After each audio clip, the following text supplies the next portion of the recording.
our channel, the foundation of our channel is entrepreneurship, capitalism, business owners, you know, being unplugged and doing things on your own terms rather than kind of going with the system. And obviously your channel, Entrepreneurs and Cars, there's a lot of simpatico going on there. I kind of, you know, I would say 90% of our audience are young men, 20s, 30s, what have you. I'm in my early 40s. I kind of look at myself as like a big brother to some of these guys, right? Like 10 years younger than me. Are you late 40s, early 50s? How old are you right now? Yeah, we can say late 40s, early 50s. Okay. I've gotten to the point where I realize it's better to keep information about me as private as possible, so I don't give away stuff like that. So where I understand that. Where I'm gonna go with this is I kind of look at you as like as an uncle, right? Whereas I'm more of a big brother, you're more of an uncle. But the point is, I'm someone who looks at you as like, I want to get to where Richard is at, and there's young guys that look at me as like, I want to get to where it's Adam's at. There's levels to this. So where I want to kind of go here is, real quickly, is goals. Whether it's financial, dating, and life goals. Real quick, in your opinion, what goals should a man reach by age 30, by age 40, and by age 50? So let's start with the first one. A guy in their 20s, where should they try to reach goals, financial, dating, and life goals by age 30? Then we'll go down the line.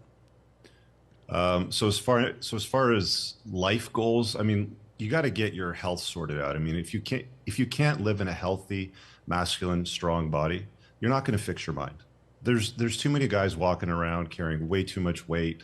They're either obese or morbidly obese. There's somewhere on the scale where they just are not fit. I mean, if you get out of the shower and you look down and you can't see your Johnson, you got weight to lose. And there's a lot of dudes in their 20s that need to fix that first. So that would be the number one thing that I would say is get your health right. And you have no excuse for it in your 20s, literally in your 20s. Most guys, even when I was growing up, our fitness regime, you know, included eating a bag of Doritos, smoking a joint, pounding back a protein shake, and going to the gym. There's no reason why you cannot get fit in your 20s. Your metabolism can adapt to pretty much anything that you eat. You should be able to get fit.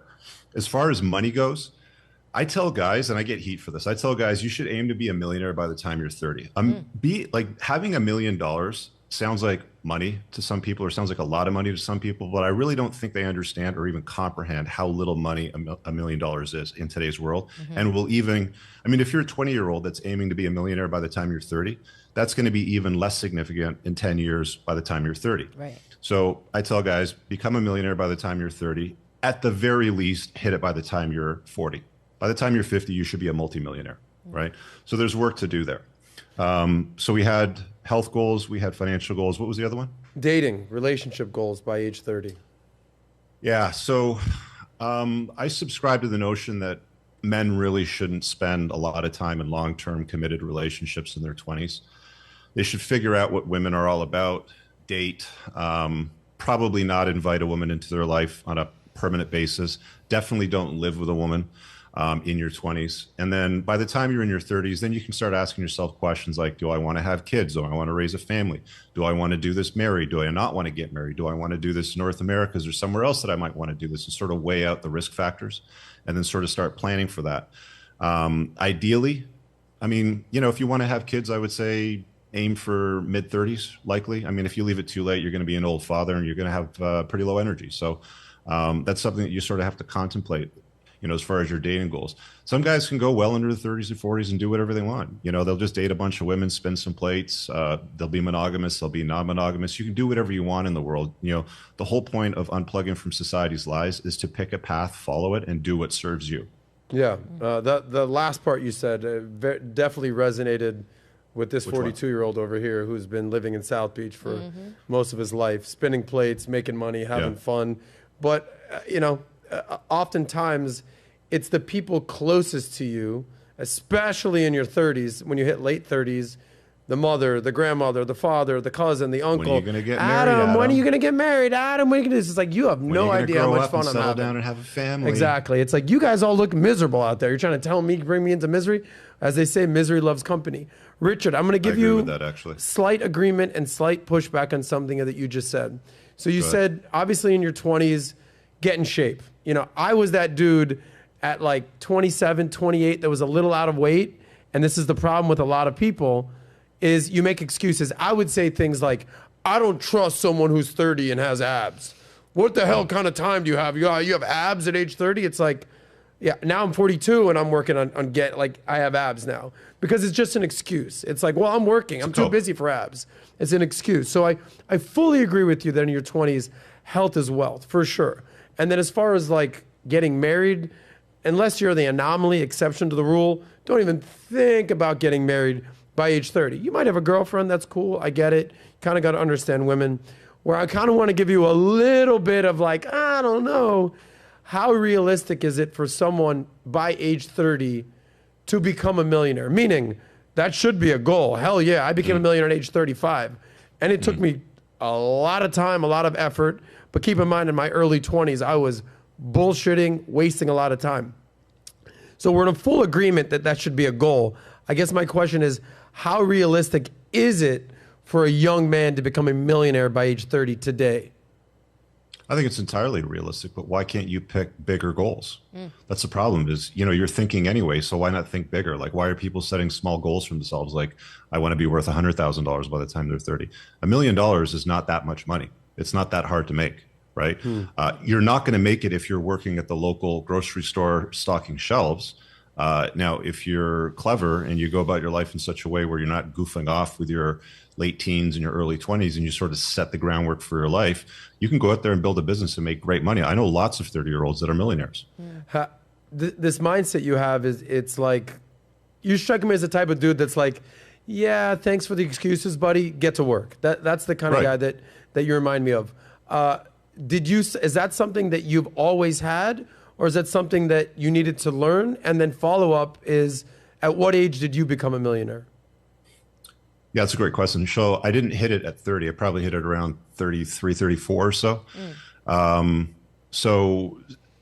Like, when you hold yourself to higher standards, you will get greater results. Like, I don't follow the whole Tony Robbins rah, rah, rah sort of thing. But one of the things that he said that's always resonated with me is, if you want to get better results out of life, hold yourself to higher standards, hold the people around you to greater standards.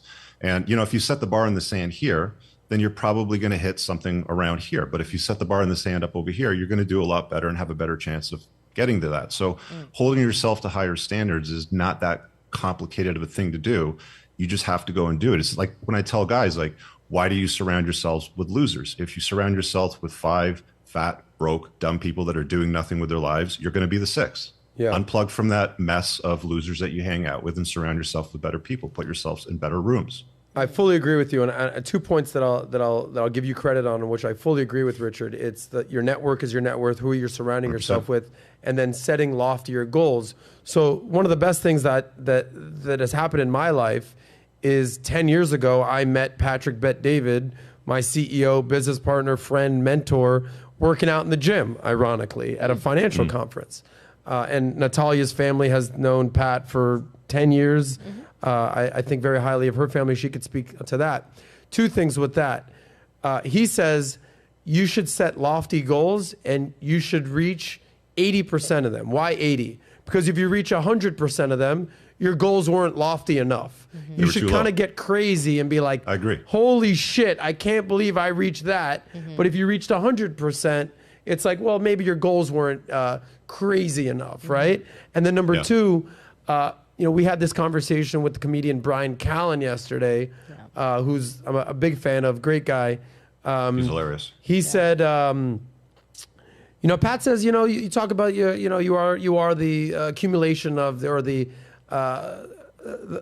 5 people you surround yourself with, right? And Pat goes, yeah, is it really 5 or is it 1? Meaning, of the 5, is there one who really, their words and their actions carry the most weight? And for me, that's Pat, right? Like, I have a network of 5 people, but I'm so lucky to have a guy like Pat in my life, just like I'm sure there's a lot of young men that are counting their blessings. They have Richard Cooper in their life.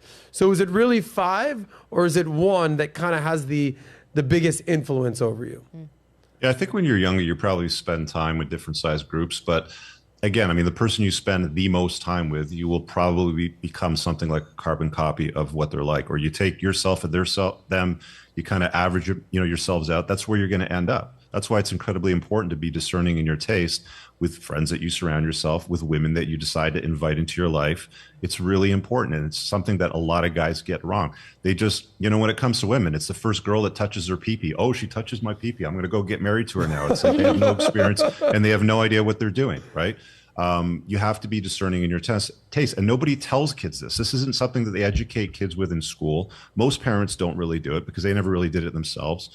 That's where we're at today. Yeah, of course. I wish they had a class. What should you do with the first girl that touches your pee-pee? Marry her. Exactly. No, do not do that. All right. Wouldn't that be great? That's great advice for young men by the age of 30. I really hope you guys enjoyed that clip. If you want to watch the full-length podcast, you can find that over here, that clip's from. If you're newer to the channel, make sure you hit subscribe over here. And pinned down below in the top comment, you'll find a bunch of useful links to my website, my supplement line, books, and a bunch of other stuff. Have an amazing day. Peace out.